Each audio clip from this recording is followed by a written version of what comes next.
Girls hybrid में पहली रो वाले बच्चे क्यों बोल रहे हैं? हाइब्रिड में बच्चा बोलता है, दूसरा बच्चा डिस्टर्ब होता है, वो बेचारा बोलता भी नहीं है, उसका गुनाह मिलता है, आपको असर पड़ेगा आप।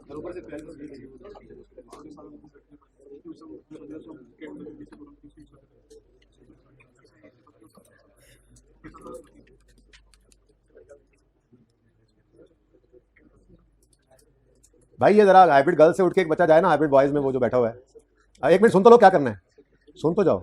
वहां पे जाके देखो ये आखिरी लाइन में ये 4 बच्चे क्यों ऐसे जुड़ जुड़ के बैठे हुए हैं, इनको अलग अलग करके बिठाओ जरा, और इनसे अगले बच्चे से पूछो, इनसे डरने की जरूरत नहीं है, मुझे बताएं ये बोल तो नहीं रहे, माइक ऑन करके बता दो, डरना नहीं है, मैं साथ हूं तुम्हारे, बता दो, डॉन एक ही होता है। दूर करो इनको, दूर दूर करके बिठाओ, इनको आगे ले जाओ, एक को आगे भेज दो, सारी सीटें आगे खाली पड़ी हैं, उनको दोनों को जरा फासला रखें आप। शाबाश, गुड बॉयज। दोस्तियां तोड़नी नहीं है, थोड़ा सा मैनेज करना है उनको, दोस्ती को भी मैनेज करना है, पढ़ाई को भी, तोड़ना नहीं है दोस्ती को। अच्छा जी सुने प्लीज, सवाल नंबर 2 है यहीं कहीं, बेसिक प्रैक्टिस क्वेश्चन, मैं बताता हूं, पेज नंबर बच्चे तस्वीर में आ रहे होते हैं जी, पेज नंबर 54। ये मैंने इस तरह से बताया था बच्चों को कि मिसाल के तौर पे इसके 5 मार्क्स हैं सवाल, मिसाल वैसे है नहीं, ये बहुत कम होंगे, अगर होंगे तो। आपके सवाल होमवर्क में सवाल आया, नंबर लगे हुए हैं 5, आप फौरन क्या करोगे, 5 × 1.8 कितना बना, तकरीबन 9 मिनट। आपने घड़ी पे देखा, लिखा हुआ था 10:41, लेट से 10:41, आपने यूं लिख दिया 10:50, ये कोई 10 सेकंड लगेंगे आपको ये काम करने में, लेकिन इससे ये होगा कि आप दोबारा बार बार टाइम कैलकुलेट नहीं करना, घड़ी पे आपने देखना है, वो जो सुई 10:50 पे जाना है जिसने, ठीक है, वो घूमती आ रही है, आपको नजर आ रहा है, आप घड़ी देखते हो, अच्छा जी हो गया टाइम।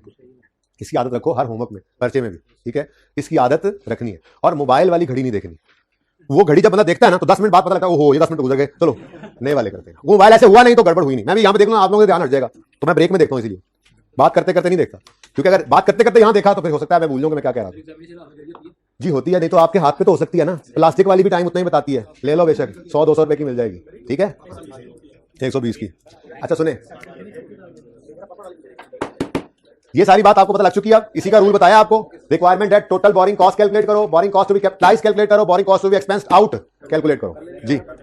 बिजली हैज गॉन, बोला करें इन्ना लिल्लाह, अभी जब आएगी तो क्या कहेंगे, अल्हम्दुलिल्लाह। तो देखो है तो मुसीबत की चीज बिजली जाना, मतलब तंगी होती है, लेकिन उसमें भी अल्लाह अजर दे देंगे आपको। टोटल बोरिंग कॉस्ट, टोटल, अच्छा वो कह रहा है अल्हम्दुलिल्लाह, यहां पे बोलो अच्छा नजर आ रहा है, तो बदतमीज हो तुम ना जी। जी टोटल बोरिंग कॉस्ट, लोन भाई ये सिखाया हुआ है, इसीलिए वहां एक्रूवल करवा के तो इस तरफ लेके आया, अब वो सारे काम यहाँ पे वो वाला टाइम एक दफा लगा लिया ना, अब एक्रूवल जहां जहां इस्तेमाल होगा रिलैक्स है, अब उस टॉपिक को समझेंगे ना कि एक्रूवल के पीछे पड़े हैं। तो बताया था आपको, लोन की प्रिंसिपल अमाउंट, इंटरेस्ट रेट और डेट गिवन है, बोलो बिल्कुल एक्सपेंस निकल सकता है, तो कितना है लोन, 1 मिलियन, अच्छा 1000 कर लो यार, ये लो ठीक है, इंटरेस्ट रेट 15%, पूरा साल लोन आउटस्टैंडिंग रहा, पूरे, ये टोटल बोरिंग कॉस्ट की बात हो रही है, कितना, अब इस 150, ये तो पूरे साल का है ना, इस 150 में से 8 महीनों का कैपिटलाइज होगा और 3 महीनों का, 4 महीनों का एक्सपेंस आउट। अब वैसे तो लेता हूं सवाल जरा, वैसे तो इस 150 को भी हम कर सकते हैं अब 8/12 और 4/12, लेकिन असल में ना ये तीनों इकट्ठे तो थोड़े ही आते हैं, कभी सिर्फ ये पूछ लेगा, कभी सिर्फ ये पूछ लेता है, किसी सवाल में ये पूछ लेता है, कोई एमसीक्यू है, तीनों से कुछ भी पूछ ले, तो इसलिए अलग अलग की ही प्रैक्टिस रखनी है। तो हम अगर कहें कैपिटलाइज कितना होना है, तो हम कहेंगे जी 1 मिलियन का लोन था, 15% के हिसाब से पूरे साल का इंटरेस्ट बनता तो 150 है, लेकिन 8/12 को कैपिटलाइज करें, ठीक है। अब बड़ा दिल आपका कर रहा है अगले को हम लिख दें 50, लेकिन मैं कह रहा हूं प्रैक्टिस हो जाए, 1 मिलियन का लोन है, इसमें 15% इंटरेस्ट है पूरे साल का, 4 महीने का एक्सपेंस आउट करना, ठीक हो गया। अब बोल भाई जी हाँ, और कोई सवाल में गिवन नहीं है ना, कोई और चीज, सवाल में अगर गिवन होता बैंक कमीशन है, लोन प्रोसेसिंग चार्जेस है, तो भी बोरिंग कॉस्ट थी, है नहीं ना, अभी सवाल में सिर्फ इंटरेस्ट है बस। भाई खामोश जी, जो उधार लिया था उसकी कॉस्ट लिख, हमें तो ये लग रहा है, आपको ये लग रहा है टोटल बोरिंग, हमें ये लग रहा है टोटल बोरिंग कॉस्ट, फर्क है।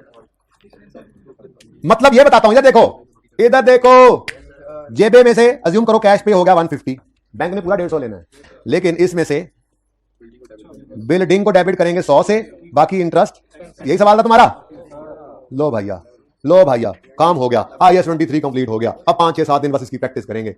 अच्छा अभी नहीं, अभी जनरल लोन लेते, कल करेंगे जनरल लोन लेते हैं, ठीक है, ऐसे कैसे, अभी कल इन्वेस्टमेंट इनकम आएगी, ऐसे कैसे, लेकिन बेसिक रूल ये पहुंच गया। अच्छा जी चलें जी, अब इससे अगला होमवर्क में है, उसी तरह से रूल लगाना, पिक्चर आप लोगों ने ले ली हुई है जिसका, उसका रूल लगाना, ठीक है। अब बस एक क्वेश्चन और करवाऊंगा, बोरिंग कॉस्ट को फिर रोक दिया था, इन्वेस्टमेंट इनकम नहीं लाया था, और हमने वो वर्किंग पूरी कर ली थी टेस्ट वाले सवाल की। कल फिर इस तरह से बोरिंग कॉस्ट शुरू करेंगे, जब मुझे लगेगा कि बस अब ओवरडोज होने लगी है, उसको रोक दूंगा। देखो तंग सवालों में करना है, कॉन्सेप्ट आपको ओवरडोज नहीं कर सकता, ना आपको पता ही होता है। हाँ कॉन्सेप्ट कोई आपको आता है, सवाल वैसे ही दे दो, कोई मसला नहीं, कल अगले दिन करा देता हूं, ठीक है ना। बच्चे मिलने आए, कहने लगे सर आप जो होमवर्क अगले दिन देते थे ना, सबसे ज्यादा उसने हेल्प किया। मतलब आप लोग, अब आपकी मर्जी है, अगर आप उसको सोल्यूशन, अब मसला हो गया ना असल में, मुझे अब टेंशन क्या पड़ गई, किताब आ गई है, तो इसलिए आप लोगों का दिमाग जो है ना वो नहीं होमवर्क वैसे ही हुआ करेंगे। अभी मैं कॉन्सेप्ट को नहीं मैं ओवरडोज करता। हाँ कॉन्सेप्ट इतना पढ़ा दिया है, इसको यूज करके गुम्मन गेरियों वाला सवाल मैं दे दूंगा, कोई मसला नहीं, वो आप संभालो। तो कल भी इस तरह देखेंगे, जहां पे लगेगा थोड़ा ओवरडोज हो रहा है वहां पे रोक देंगे, और फिर बाकी वो नोट रहता है ना टेस्ट वाला, आज वर्किंग पूरी करेंगे, कल नोट बना लेंगे, फिर ऐसे ही एमसीक्यूज रोज इस तरह से हम 15-20 मिनट किया करेंगे रोज एंड पे, ठीक है ना। अभी होमवर्क 3 है, एक एग्जाम्पल भी है, नहीं सवाल पास पेपर करेंगे ना, फिर देख लेना। लेकिन ये सवाल नहीं करोगे तो वो भी नहीं होंगे। हाँ, पहली क्लास आइए 16 वाली ना पढ़ते तो नोट बना लेते, एक क्लास भी बीच में से मिस है ना, तो आप नहीं कह सकते कि नोट बनेगा। ऐसा ही है, कैसे तरतीब से चीजें चलती हैं, और छोटी छोटी चीजों से बड़े बड़े सवाल बनते हैं। जब बेसिक प्रैक्टिस क्वेश्चन हम पूरे करेंगे ना, तो पास पेपर के काबिल होंगे हम। That's it. अब आप मर्जी आगे। क्वेश्चन 1 शुरू करते हैं। क्या क्या रिपीट कर दूं? होमवर्क ये आगे 3 और एक एग्जाम्पल थी, ठीक है 1, और उसके बाद अभी लेक्चर नोट्स में भी एक क्वेश्चन देना है होमवर्क में, पहले ये करवा तो लूं। शुरू करें जी। रिक्वायरमेंट बड़ी अजीब है, लेकिन मैं कह रहा हूं अभी ना पढ़ो, अभी जो मैं कहूं वो रिक्वायरमेंट है। वैसे पर्चे में रिक्वायरमेंट पढ़ लेना खुदारा। एक बच्चा आया कहने लगा सर 2 साल का नोट मतलब वर्किंग करनी थी, मैं 1 साल की कराया, गलती हो गई मुझसे। वो फिर आगे पता नहीं कैरी भी नहीं हो सकता था, क्या पता नहीं कह रहा था, मैंने रिक्वायरमेंट सही से नहीं पढ़ी, 20-25 मिनट आया हो गए, 4 नंबर से फेल हो गए। ऐसा करेंगे?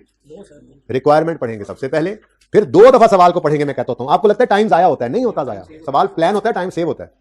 2 दफा सवाल को रीड करो, फिर करना शुरू कर दो, अपने मतलब का जो समझ में आता है फिर वो करके आगे चलो। गिवन टाइम मार्क्स इनटू 1.8, आज से ही रोजाना यही आदत, मार्क्स इनटू 1.8, बस इससे आगे पीछे नहीं जाना। ओके अच्छा जी, छोड़ें ये क्या कह रहे हैं, छोड़ें फिलहाल सवाल पढ़ें। Mister x borrowed a loan of 6 lakh on यकम January 16 at the rate of 12%। Per annum नाम भी लिखे तो पर एनम ही होता है, अनलेस क्वार्टरली मंथली लिख दे। For construction of a building, loan लिया है for construction of a building. Interest is payable at the end of each year, ठीक है, हर साल के एंड पर इंटरेस्ट पे हो जाएगा। पेबल का मतलब पे हो जाएगा, ये नहीं कहना पेबल रहेगा सारी जिंदगी पेबल ही रहेगा, नहीं, एग्रीमेंट में लिखा होता है इंटरेस्ट हर साल के एंड पे होगा। अच्छा जी ठीक है, आगे बढ़ो। ऑन यकम January 16 he started construction work, following payments were made to the contractor. यकम जनवरी 16 पे पहली, 30 जून पे, 30 सितंबर पे। The construction work was complete on 30 सितंबर 16, मतलब की डेट्स पढ़नी है सारी, वो जो भी बताई, ठीक है। Estimated life of building is 5 years, इसका क्या करेंगे? वैसे नहीं है, बिल्डिंग कंप्लीट हो रही है हमारे साल में, डेप्रिशिएट करेंगे। अब मैं रिक्वायरमेंट नहीं पढ़ाई ना, वो रिक्वायरमेंट बाद में पढ़ाऊंगा। अच्छा, oh the entire loan is repayable 31 December 20, 16 में लिया, 16 में 20 को वापस होगा, तो 31 दिसंबर 16 पे सारे का सारा नॉन करंट है। इस जुमले का सिर्फ ये मतलब है, बात नहीं समझ आई? लोन वापस कब होना है? लिया कब? 16 में, वापस कब होना है? पता नहीं, मेच्योरिटी आया नहीं, छोड़ो बस ऐसे, बस जो सामने बात हो मुश्किल लफ्ज़ ना बोला करो जी। लिया लोन 16 में, वापस होगा 20 में, 16 के एंड पे सारा नॉन करंट, उसको बाद में देखेंगे, कांस्टेंट ही रहना जायज़ सी बात है, लेकिन उसको बाद में देखेंगे। फिलहाल छोड़े, मैं कह रहा हूं बैलेंस शीट बनवानी है उसने आपसे, उसके अंदर लायबिलिटीज में लोन जाना है ना, काल वाली टेंशन, वो चूहे वाली, आतिफ वाली, वो टेंशन कोई नहीं है, ठीक है, सारा नॉन करंट है। वो कब होगा? वो पास पेपर में जाके इंशाल्लाह होगा, किस्तों वाले लोन भी आएंगे, बैलेंस शीट भी बनाएंगे, हैं करंट नॉन करंट सब, ओके, उसी का इंतजार करो।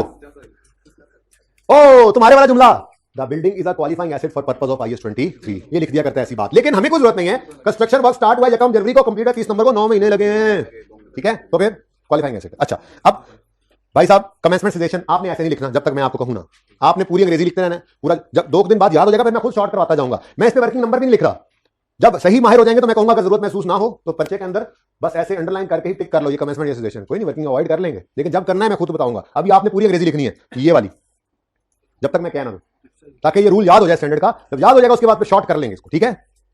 मेरा तो पेपर पास है ना, इसलिए कमेंसमेंट जल्दी बोलो।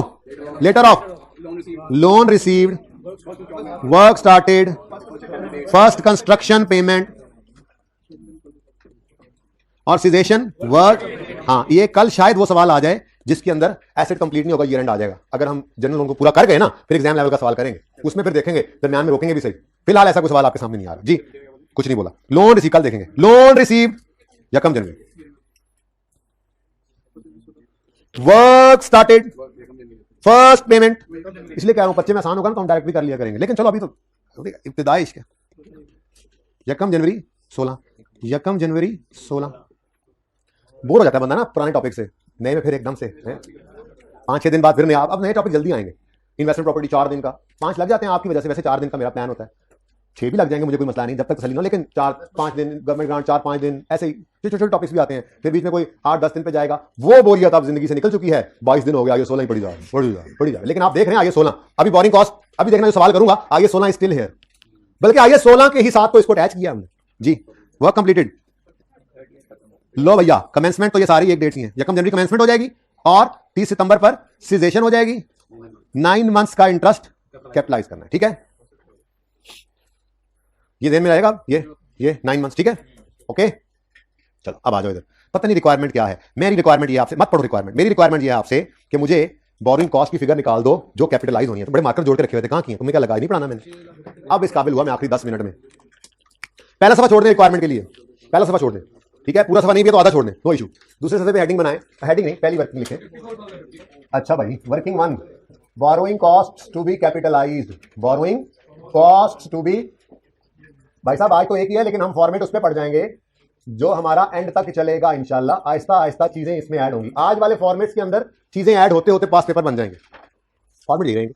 जैसे boring cost to be capitalized में सबसे पहली चीज हम लिया करते हैं लोन प्रोसेसिंग चार्जेस वगैरह, लोन प्रोसेसिंग चार्जेस, या जैसे लिखा होता है कमिटमेंट फी। भाई एंड पे नजर आ रहा है, सही थोड़ा मिस कर रहा है इस राइटिंग। अच्छा, जिसको नजर नहीं आ रहा वो खड़ा हो जाए। अच्छा, लोन प्रोसेसिंग, आगे वाले शरारतें करते हैं भाई, आप लोगों को नजर आ रहा नहीं, नजर आ रहा, क्या जो लोन प्रोसेसिंग चार्जेस, क्या लिखा हुआ जी, लोन प्रोसेसिंग चार्जेस, इसमें कमिटमेंट फी हो जाए, लोन जो भी लिखा होगा। आज के सवाल में नहीं है लेकिन ये लिख इसलिए दिया यहां पर कि कल को जब आए तो पता हो इसने कहां जाना, ठीक है। दूसरी चीज हमारी इस वर्किंग में हुआ करेगी interest expense on specific loans, interest expense on specific loans, ठीक है, एक्सपेंस कौन सा वाला, स्पेसिफिक लोन्स वाला, ठीक है। कल इंशाल्लाह यहां पे कुछ नेट करने के लिए लेस भी करेंगे, फिलहाल आज इतना ही। और तीसरी चीज इस वर्किंग के अंदर हुआ करेगी interest expense on general loans, ये जब आएगा तब देखेंगे, लेकिन मैंने फॉर्मेट आज पूरा कर दिया, ठीक है, ऑन जनरल लोन्स। ये आज है ही नहीं, ये कल पढ़ाऊंगा फिर इसकी ट्रीटमेंट भी सिखाऊंगा। तो interest expense on specific loan, कुछ लेस शेस करना होगा इनर कॉलम में कर लेंगे, interest expense on general loans और लोन प्रोसेसिंग चार्जेस, ये मैक्सिमम है, इसके अलावा कोई चीज इस वर्किंग में नहीं आया करेगी हमारी, ठीक है। तो सही है ना, इसमें ही कॉम्प्लेक्सिटीज आएंगी। मतलब मैंने हेडिंग मेन ये बनाई है, जैसे आप मैंने कहा ना इन्वेस्टमेंट इनकम का कॉन्सेप्ट आएगा, वो यहां से लेस हुआ करेगी फिगर इसमें से, तो नीचे ही आ जाएगी। फिर जनरल लोन के साथ क्या करना है वो कल सिखाऊंगा, लेकिन लाइन आइटम ये 3 ही है, चौथा कोई नहीं आएगा यहाँ पे इंशाल्लाह, ठीक है, सही है। अच्छा, अब मुझे ये तो है ही नहीं ना, ये तो है ही नहीं, मुझे सिर्फ क्या चाहिए था जो आपने 1 मिनट में निकाल लिया, वो आपको निकालना आ गया, मैंने वर्किंग में डालना सिखा दिया आपको सवाल, ठीक है ना।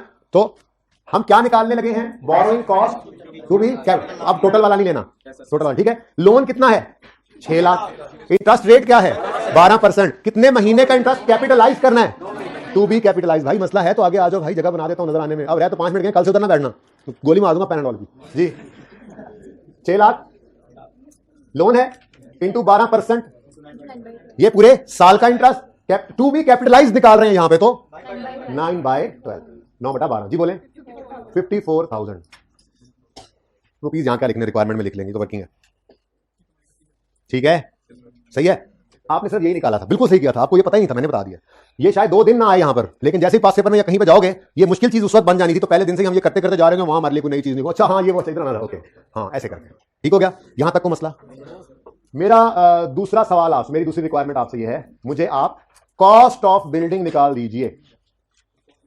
हाँ बस 54,000 ही होगा, और क्या 54,000, बस असल चीज भूल जाना, बोरिंग कॉस्ट शुरू हो गया तो बिल्डिंग में मटेरियल। हाँ रोना आहिस्ता बोला करो, आप लोगों के आवाज से मेरे बच्चे ऑनलाइन डिस्टर्ब होते हैं, उन्होंने बताया मुझे, ठीक है ना, बताया तो नहीं, मुझे अंदाजा है वैसे।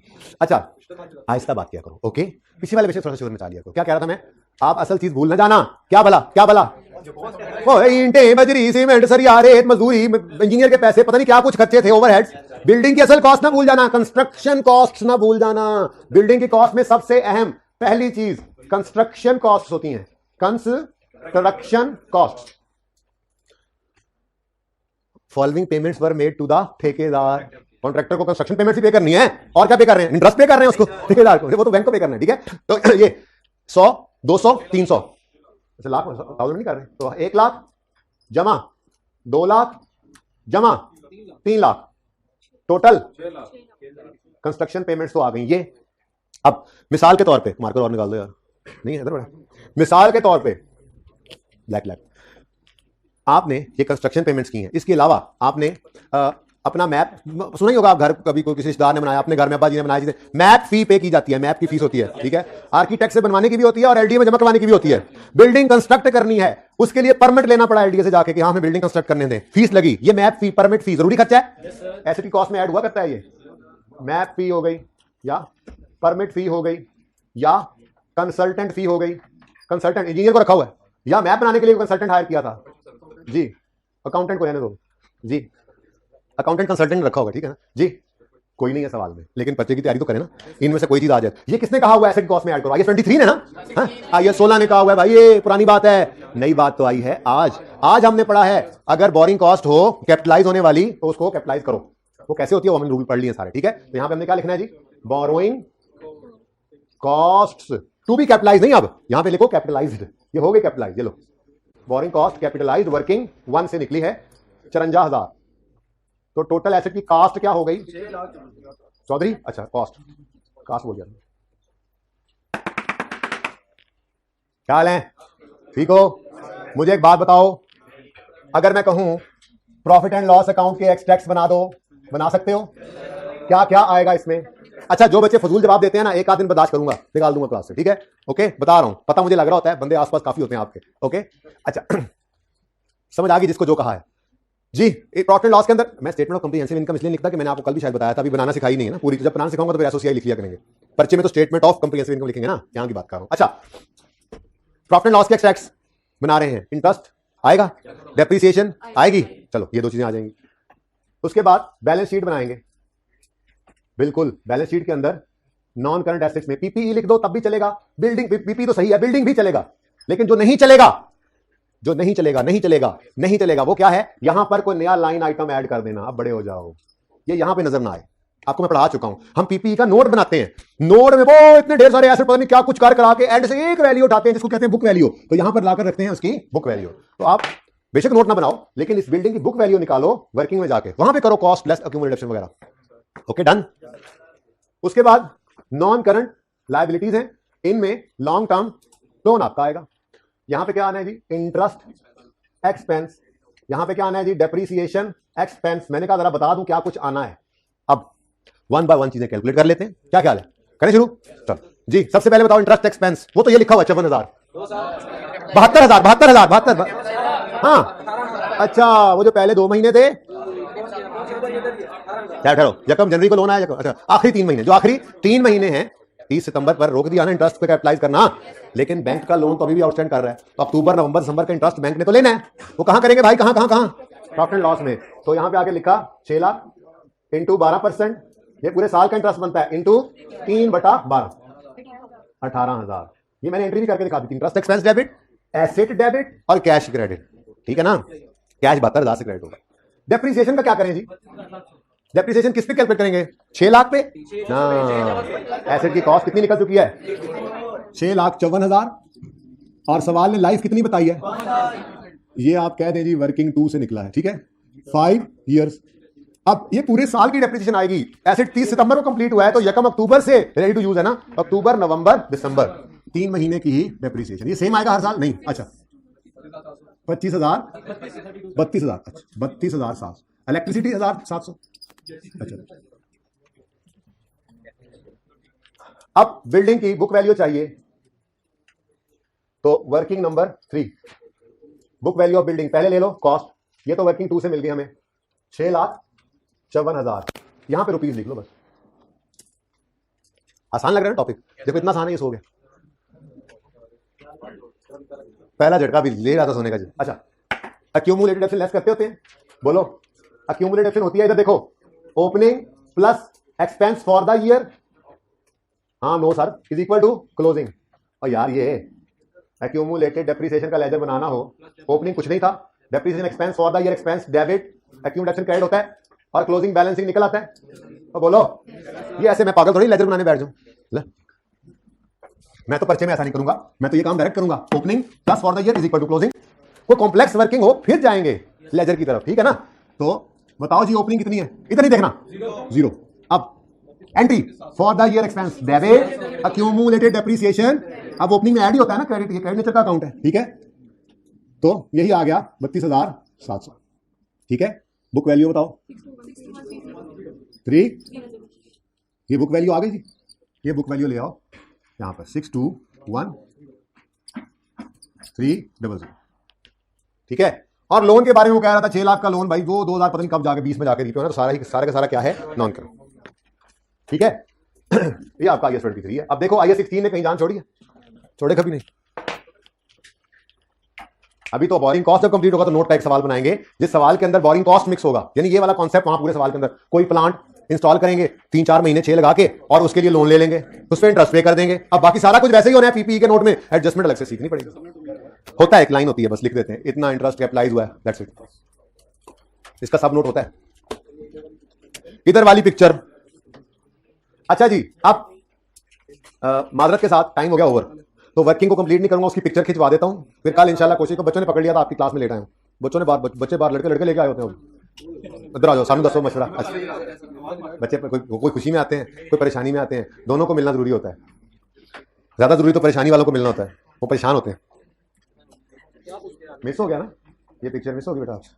अच्छा जी, वो ये पूछते हैं 2 पेपर दिए थे, दोनों फेल हो गए, अब 4 रख रहे हैं। मैं कहता हूँ कान के नीचे रख देता हूँ। मैं मिसाल कोई बच्चा आया, उसने कहा जी कोई आता है, कहता है जी 2 दिए थे 2 फेल हो गए, अब 4 रख रहा हूँ। मैं कहता हूँ आप 4 रख के 4 फेल कर लो। ऐसे नहीं करते ना, जज्बाती हो गए। हाँ, 3 से कम नहीं होने चाहिए, अंडर यूटिलाइजेशन, लेकिन 3 से ज्यादा सिर्फ तब जाओ जब लेट्स से आखिरी अटेम्प्ट है, बस इसके बाद कैप क्वालिफाई हो जाना है, तो 4 रहते हैं, चलो यार एक सर पे कफन बांध के लगा देते हैं। जब आपके पेपर बाकी हैं, 6 बाकी हैं, तो बच्चे कहते हैं 4 दे दें, एंड पे 2 दे देंगे, या 3 दिन करके दे लो। खैर, ये हर बच्चे का अलग मशवरा होता है, हर बच्चे की सिचुएशन अलग होती है, हर बच्चा अलग आके मशवरा इसलिए करता है, हर को अलग जवाब दिया जाता है। अच्छा जी सुने, ये क्वेश्चन हो गया, एक ये छोटा क्वेश्चन होमवर्क में है। उसके बाद अगर आप ये तशरीफ लाएं यहाँ पर, जो लेक्चर नोट जहाँ पे ये हमने गूगल प्रीपेमेंट वाले सवाल किए थे, लेक्चर नोट्स वाले सवाल, इनमें आपको ये छोटे छोटे सवाल मिलेंगे। ये क्वेश्चन नंबर 1 आपका होमवर्क है, पेज नंबर है 101, 101 नंबर सफे पर आए, और इस सवाल के मार्क्स हैं आपके, वही बैलेंस शीट वगैरह बनानी है। 1 मिनट ले जी, ये ना आपका नंबर है इसके 6 मार्क्स का ये क्वेश्चन है, 6 × 1.8 करके स्पीड करना है आपने 11 मिनट्स में इसको, ठीक है। ये पेज 101 पे। तो होमवर्क क्या बना, होमवर्क बना वो छोटी एग्जांपल 1, फिर क्वेश्चन बेसिक क्वेश्चन 3, और ये लेक्चर नोट्स का क्वेश्चन 1। पेज साथ साथ लिखा करो ना, तो आसानी हो जाती है, ठीक है। अब सिर्फ सोल्यूशन को एक नजर देख लो। और यार ये पूरा किया भी नहीं है, चले ठीक है, आप इसको पूरा कीजिए। कितने बच्चों ने ये टेस्ट दिया था? दिया था, चले ठीक है। कल मैं इसको, मैंने कोई नहीं पूरा किया, बस यहीं तक किया जितना आपकी क्लास में था। कल इंशाल्लाह इसको कंप्लीट करेंगे। आज जरा बोरिंग कॉस्ट पे जोर ज्यादा लगा। अल्लाह हाफिज।